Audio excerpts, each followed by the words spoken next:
Now, what if I were to tell you that saturated fats are not as bad as they say they are? Would you believe that? Comment down below. I'm curious what your thoughts are. So after this video, I think you may shift your viewpoint on these saturated animal fats because without them, it's very difficult to create health. All of your fat-soluble nutrients can be gotten from saturated fats. And I did a whole video on this. If you haven't seen it, I'll put the link down below. But these fat-soluble nutrients are crucial for creating so many positive changes to your body. Number two, your immune system will function much better when you consume enough of these saturated animal fats. I mean, let's just take vitamin A, which is so important for viruses, okay? And then what about vitamin D? Essential for your immune system. And so going low fat will weaken the immune system. Number three, and this is the biggie, child development, okay?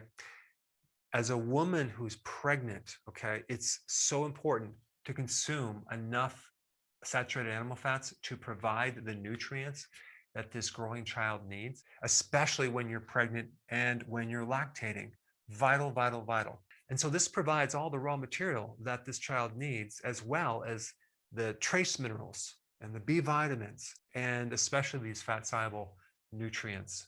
The worst thing that a mother could do with the child is actually go on a low-fat diet. Not a good idea. All right, number four, your skin is a combination of protein and fat. And so without the right fats, your skin is going to look older. It's not going to look youthful. If you want beautiful, youthful skin as you age, you definitely do not want to omit this from your diet. The same thing with your hair. If you're going low fat, it's going to be dried up, brittle, and not look vibrant.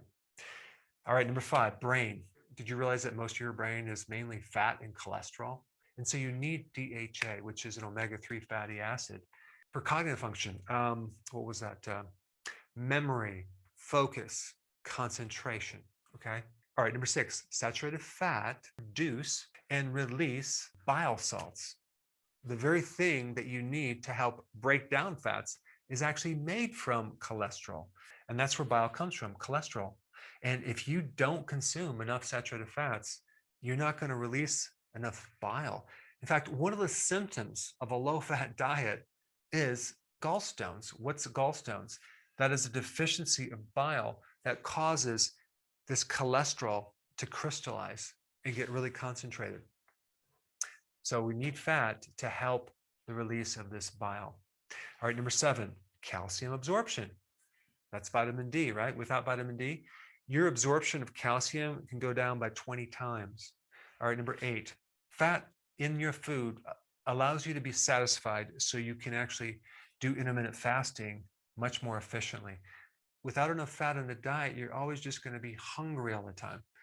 All right, number nine, your hormones, the sex hormones, estrogen, progesterone, testosterone, and also cortisol, all is made from fat. Okay, so without that fat, you're not going to have the raw material to make these hormones.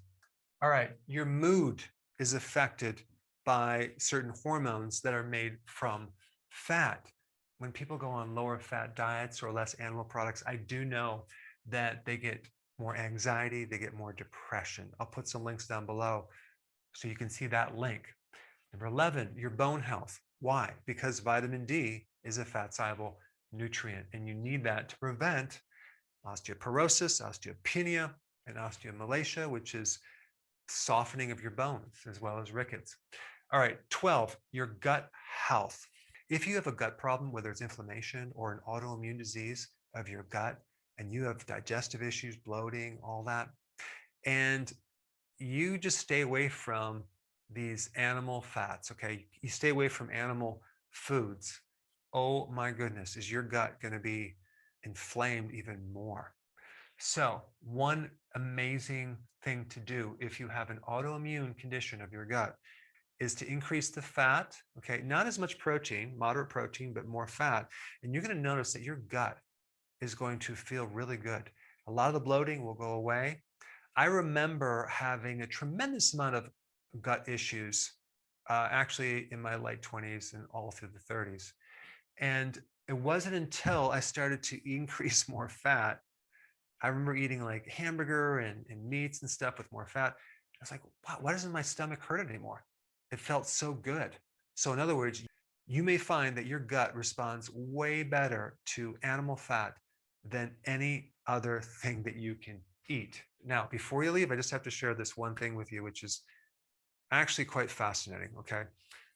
There's this thing called the EAT-Lancet Commission, this group that wants to basically get the entire planet to eat in a certain way, okay? And they have a lot of scientists lined up, and they have this whole agenda, and it's mostly political. But this is what they're recommending, and you're going to hear more and more about this, which all I'm going to say is just don't drink the Kool-Aid, because it's totally not based on any science at all. And I'm going to put some links down below so you can see that it's not just me that's refuting this information. It's some credible scientists, okay? So this is the plan. This is the diet they want to put everyone on, okay? Let's start with saturated fats. They want you to consume no more than 11.8 grams of saturated fat, okay? That's 96 calories, all right? That comes out to 2.5 teaspoons, and I'm not kidding, okay? This is not a joke. They think that for your health, that you should only consume 2.5 teaspoons of saturated fat. Beef, lamb, pork. This is what they recommend. No more than 14 grams, okay? 14 grams, that's 30 calories, okay? Now, 1 ounce of meat is 28.3 grams. So what they're recommending, and I'm not kidding, is 1/2 of an ounce of meat, okay? Per day, not per meal, but per day. So in other words, what you're allowed to eat per day is only 1 mouthful of meat, just 1 piece of meat. That's it. That's what they think you need to stay healthy. But of course, they do allow you to consume added sugar at 31 grams. That's 6 teaspoons. So explain to me how this is going to contribute to your health. And also explain to me their other recommendation of whole grains being 232 grams, okay? That's 811 calories. So they want you to eat more whole grains for your health, okay? And less meat and less saturated fat. Please, please comment down below and explain to me, is there something I'm missing? Is there something about this that's going to increase my health? Now, since we talked about animal saturated fats, I think it's appropriate now to talk about leafy greens and salads, okay? So let me put that video up right now. Check that one out.